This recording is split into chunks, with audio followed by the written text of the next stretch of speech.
Chris Dairu, KTN News. Chief Justice David Maraga has changed tack in what would appear to be a new strategy to get more budgetary allocations for the judiciary. During the launch of the State of the Judiciary and Administration of Justice annual report, the Chief Justice pleaded with President Kenyatta to intervene by increasing judiciary funding. But as Akisa Wandera now reports, the President remained non-committal on Maraga's requests.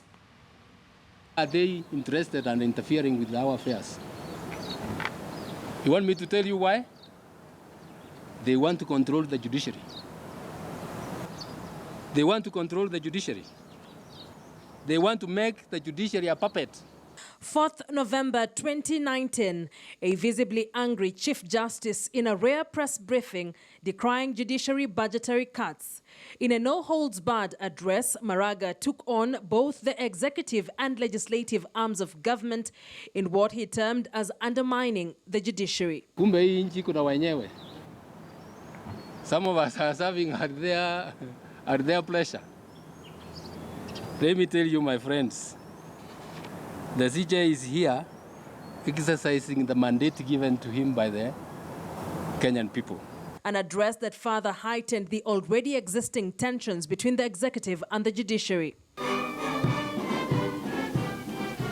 But today, the first time the Chief Justice shared a podium with the President since the outbursts, and the first time since him making real his threats of boycotting the Jamhuri Day celebrations, Maraga recoiled. I would be the last person to stand and even try to talk to the Deputy President or the Right Honorable Prime Minister. Why do I say so, Your Excellency? Mimi si rika yako.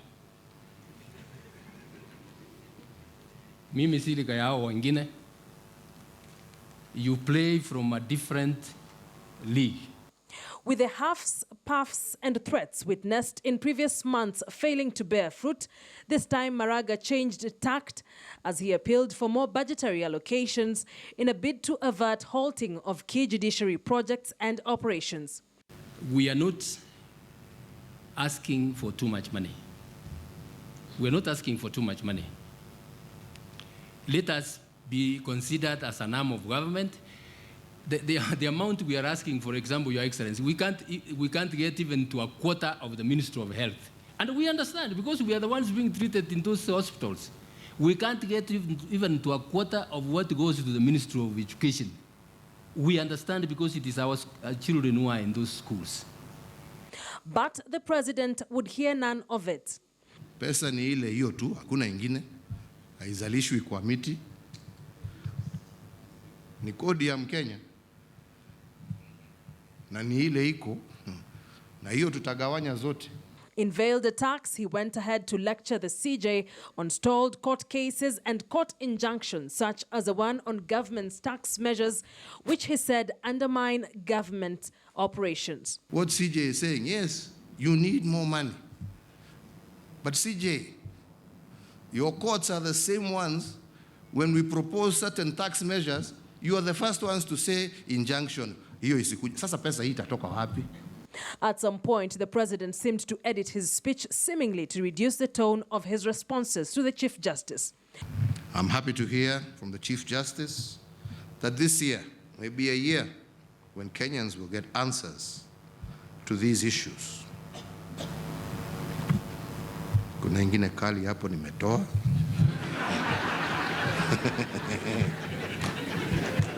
But even with the olive branch extended, questions abound on whether they mean an end to the tough wars between the two arms of government. Would the funding wars and questioning of court decisions perhaps mean the independence of the judiciary remains at stake? Chief Justice David Maraga is asking for at least 2.5% of the national budget for the judiciary.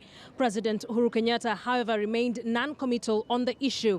It now remains to be seen how this will pan out, even as Treasury continues to put austerity measures on government spending. Akisa Wandera, KTN News. Staying with the judiciary.